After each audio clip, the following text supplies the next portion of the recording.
लाडकी बहीण योजना खूप सुपरहिट होताना दिसते। 2 दिवसापासून बहिणींच्या खात्यात पैसे येत आहेत आणि खूप चांगली इमेज सरकारची होत आहे कसं वाटतंय?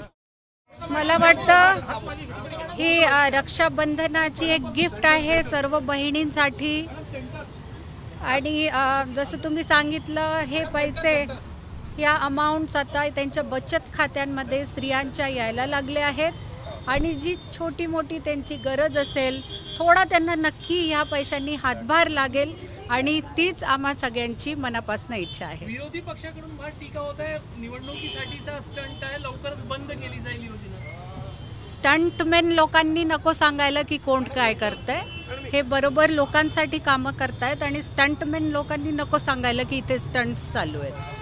तुम्ही पण आता महिलांच्या कार्यक्रमात याला जनसंपर्क मानावा, एक निवडणूक येत आहेत म्हणून मी रेग्युलर येतच राहते। नागपूर माझं माहेर घर आहे आणि आमचं सुद्धा इथे सासर पण इथेच आहे, तर मी येतच राहते काही ना काही कार्यक्रमांच्या निमित्ताने। तर आज इथे येऊन छान संपर्क होतोय याचाही आनंद आहे। देवेंद्रजींचा मतदारसंघ आहे। हो, हा देवेंद्रजींचा मतदारसंघ आहे, पण मी दुसरीकडे पण फिरतच राहते।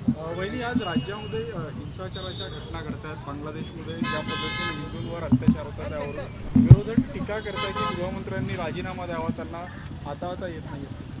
नाही, मला वाटतं आपण आत्ताच्याच बांगलादेश वेस्ट बेंगॉलची जी रेप केस त्या बाबतीत जे ऐकलेलं आहे हे खूपच भयानक अशी एक बाब आहे।